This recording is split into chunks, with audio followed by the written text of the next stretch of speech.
बिस्मिल्लाहिर्रहमानिर्रहीम। अस्सलाम वालेकुम नाज़रीन, मैं हूं एडवोकेट इजाज़ अहमद नवाब और आप देख रहे हैं यूट्यूब चैनल कानून की दुनिया। नाज़रीन, नवाज शरीफ साहब माशाल्लाह उम्रा अदा करके खैर व आफियत से लंदन वापस पहुंच गए हैं। लंदन जाते हुए उन्होंने पाकिस्तानी कौम के लिए, पाकिस्तान के लिए और पाकिस्तान अदारों के लिए एक बड़ा ज़बरदस्त मैसेज छोड़ा है, बड़ा ज़बरदस्त पैगाम दिया है, बाकी दुआओं के साथ। लेकिन उससे पहले मैं आपको एक छोटी सी बात बता दूं।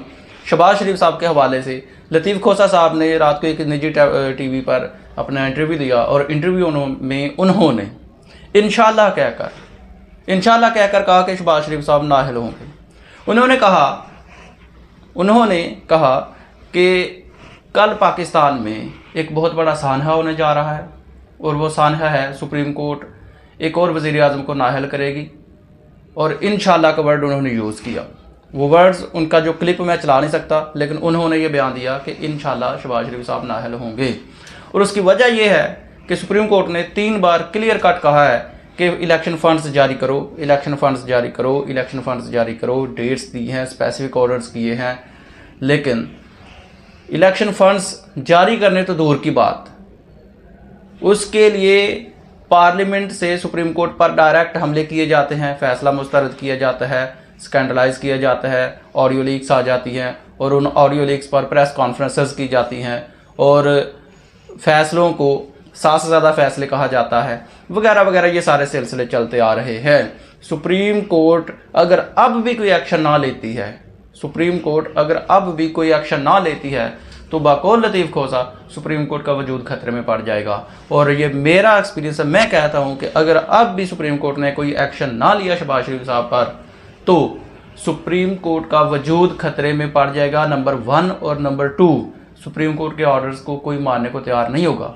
कल को ये एक प्रेसिडेंट बन जाएगा कि अगर किसी के खिलाफ कोई ऑर्डर आ जाता है, वो एक ग्रुप बना के, एक जथा बना के कह देगा मैं ये ऑर्डर नहीं मानता, ये 2-3 4-3 वाले चक्कर में पड़ जाएगा। वो कह देगा कि जी नहीं, ये फैसला गलत है, हालात ये कहते हैं, ज़रूरियात ये कहती हैं, जिसे नज़रिया ज़रूरत कहते हैं। इसलिए आज बकौल लतीफ़ खोसा कि इंशाल्लाह शहबाज शरीफ साहब नाअहल होंगे, क्योंकि 3 बार सुप्रीम कोर्ट के हुक्म अदूली हुई है। अच्छा, अब आ जाते हैं नवाज शरीफ साहब की तरफ। नवाज शरीफ साहब माशाल्लाह लंदन से वापस सऊदी अरब आए। सऊदी अरब में रमज़ानुल मुबारक का आखिरी अशरा गुजारा। उस आखिरी अशरे में उम्रा अदा किया, अपनी फैमिली के साथ रहे। वहाँ पर मरियम नवाज साहबा भी गई हुई थी, उनके बेटे भी आए थे, उनके बेटे भी आए हुए थे। सोशल मीडिया पर तस्वीर जो वायरल हुई हैं। उम्रा अदा किया उन्होंने, सेहतमंद तवाना उम्रा अदा करके उन्होंने बकौल मुस्लिम लीग नून एक मुलाकात हुई शाह सुलेमान साहब। मुलाकात 2-2.5 घंटे होने के बाद फिर वो सऊदी अरब में रहे हैं, ईद गुजारी है। ईद गुजारने के बाद कल वो वापस लंदन चले गए।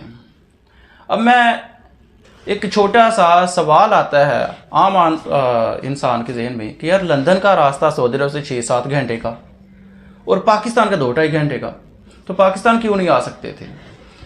सवाल इसलिए आता है क्योंकि 2019 में नवाज शरीफ साहब जेल में थे, नाअहली की सज़ा और जो असासाजात से ज़्यादा आमदन से ज़्यादा असासाजात बनाए हुए थे, उस केस में नाअहल होकर, सज़ा होकर जेल में थे। जेल में उनके अचानक से प्लेटलेट्स गिर गए और 6-7 बार हार्ट अटैक हो गया और इतने गिर गए कि उनके बचने की कोई उम्मीद ना रही।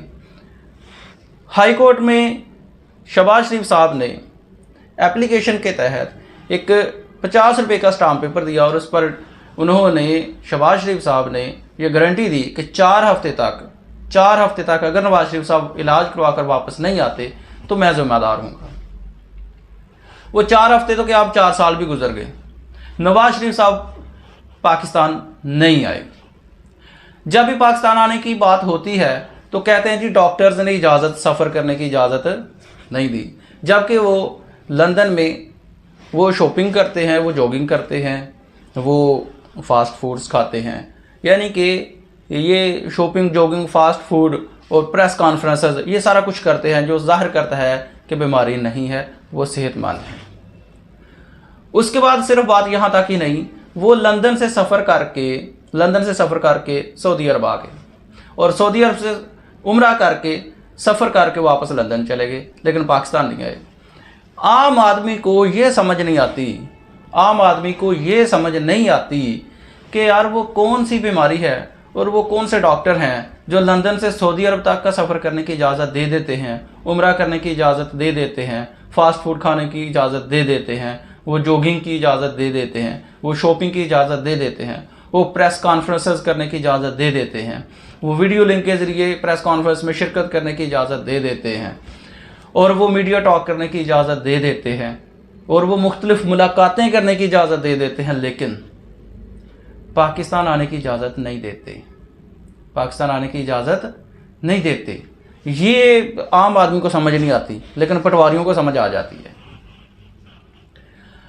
अब उन्होंने सऊदी अरब से वापस जाते हुए, सऊदी अरब से 2-2.5 घंटे का सफ़र पाकिस्तान का था, यहाँ नहीं आए, वापस लंदन चले गए जहाँ पर उनका पुरतपाक इस्तकबाल किया गया, और 2-2.5 घंटे का सफ़र करके पाकिस्तान नहीं आए, 6-7 घंटे का सफ़र करके लंदन चले गए। और जाते हुए उन्होंने मैसेज क्या दिया है? उन्होंने मैसेज दिया है पाकिस्तानी कौम को और पाकिस्तानी अवाम को।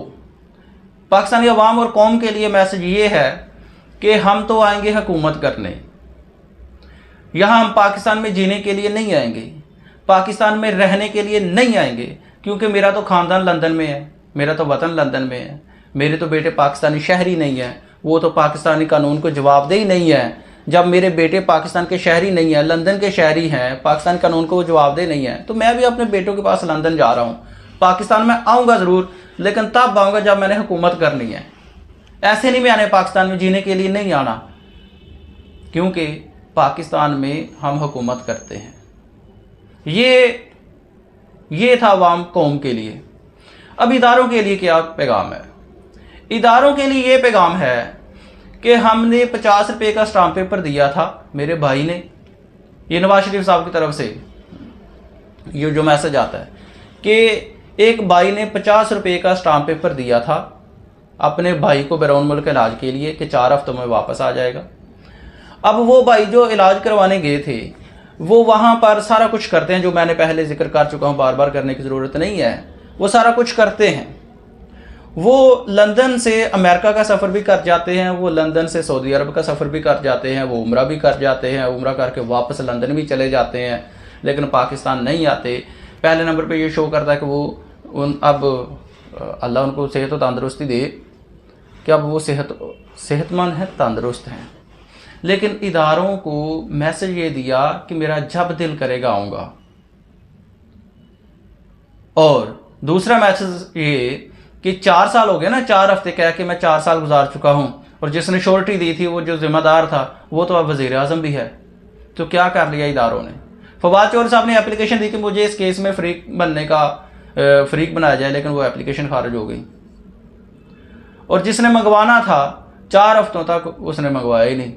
और जिस कोर्ट में वो केस पेंडिंग था, जिसने श्योरिटी मांगी थी कि नवाज शरीफ की जान की गारंटी दो, तो उस कोर्ट में भी अब तक कोई कार्रवाई नहीं हुई, वो फाइल बंद की बंद पड़ी हुई है। तो ये मैसेज नवाज शरीफ की तरफ से ये जाता है कि जब दिल करेगा आऊँगा, और फिर आके मैं ज़मानत लूँगा, और ज़मानत लेके फिर मेरे केसेस ख़त्म हो जाए। हमने इसाक डार साहब को नहीं देखा